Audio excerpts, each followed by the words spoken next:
Assalamualaikum warahmatullahi wabarakatuh. Sebelumnya perkenalkan, nama saya Muhammad Rafi Nopal dengan 3 digit NIM terakhir 015 dari Teknologi Rekayasa Otomasi Angkatan 23.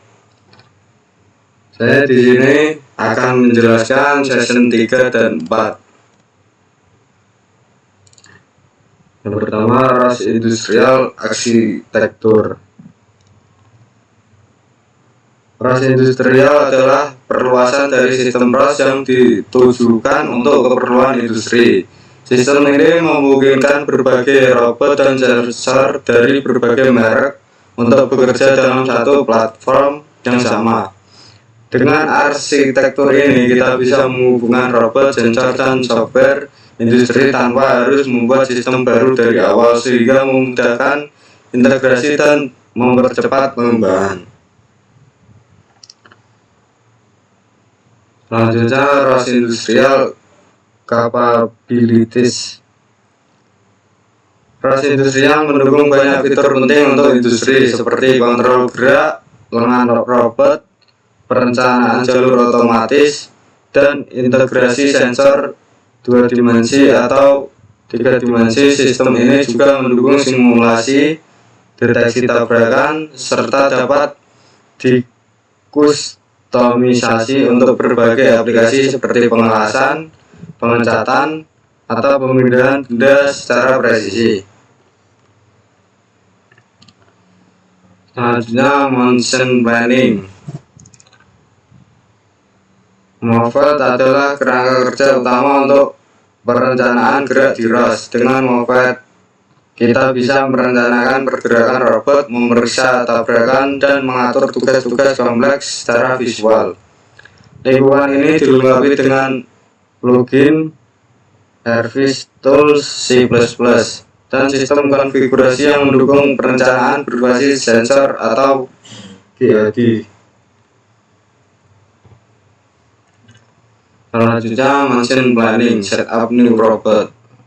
Untuk mengubah robot ke mobile, kita perlu membuat deskripsi robot menggunakan URDF atau SACRO, lalu membuat paket mobile khusus robot tersebut. Setelah itu, konfigurasi dilengkapi dengan pengujian di simulator atau langsung ke robot nyata. Langkah ini penting agar robot bisa merespon perintah gerak secara akurat dan aman.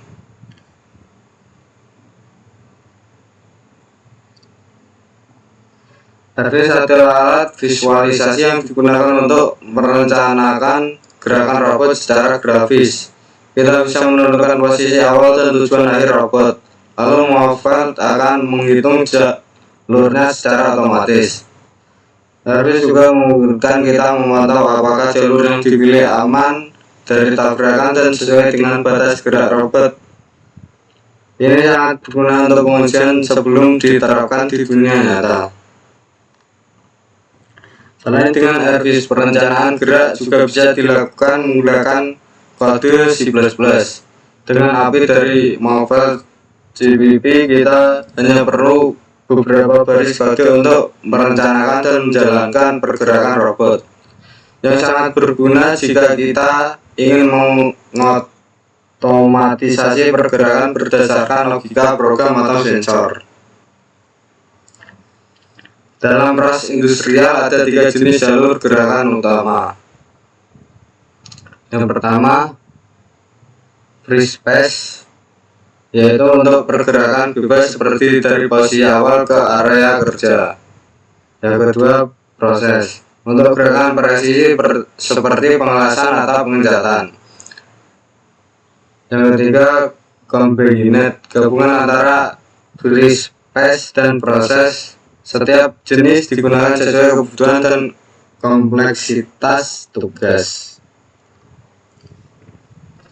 Movement adalah framework utama dalam ras untuk perencanaan gerak robot. Dengan Movement, kita dapat mengontrol pergerakan lengan robot dari satu posisi ke posisi lain, memperhitungkan batasan fisik, deteksi tabrakan, dan lingkungan sekitar. API Movement GPP mempermudah integrasi dengan program C++, dan hanya butuh beberapa baris kode untuk perencanaan dan eksekusi gerakan yang kompleks. Perencanaan gerak di ROS mencakup berbagai tipe planner. Planner seperti OMPL cocok untuk pergerakan bebas, sementara Desk Cutters lebih ideal untuk lintasan Cartesian presisi, dan Trace OPT digunakan untuk mengoptimalkan jalur berdasarkan batasan tertentu. Memahami jenis planner yang tersedia akan membantu memilih pendekatan terbaik untuk tiap aplikasi industri. Kalibrasi dalam sistem industri ROS mencakup kalibrasi intrinsik dan ekstrinsik.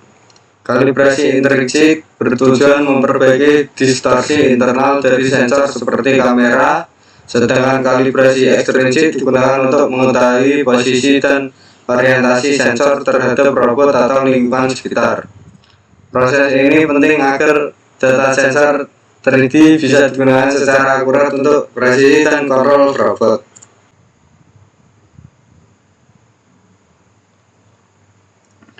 Point cloud adalah kumpulan titik-titik 3D yang menggambarkan permukaan objek atau lingkungan. Di ROS kita bisa memutar ulang file point cloud untuk mensimulasikan data sensor. File ini bisa digunakan untuk demo, pengujian algoritma persepsi, dan pemrosesan lebih lanjut menggunakan PLC. File ini biasanya dihasilkan dari kamera 3D seperti Kines atau RealSense.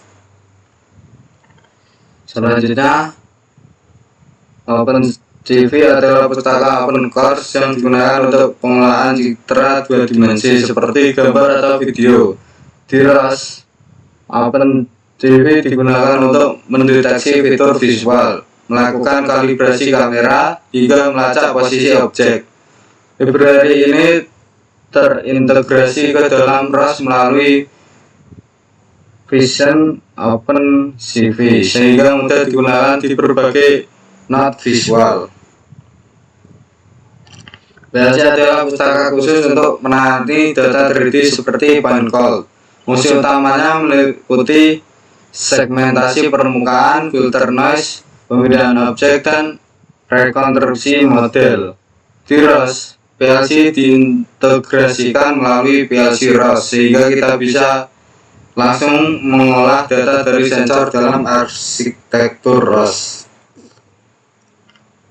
PLC juga menyediakan tools berbagai command line yang sangat berguna untuk eksperimen atau debugging tanpa menulis kode. Beberapa tools penting antara lain PLC Viewer untuk menampilkan point cloud, PLC Voxel Grid untuk downsampling, PLC Fast-Stroke Filter untuk filter berdasarkan sumbu. Tools ini bisa diinstal di Linux dan sangat mendukung proses belajar dan eksplorasi PLC. Sekian dari saya. Wassalamualaikum warahmatullahi wabarakatuh.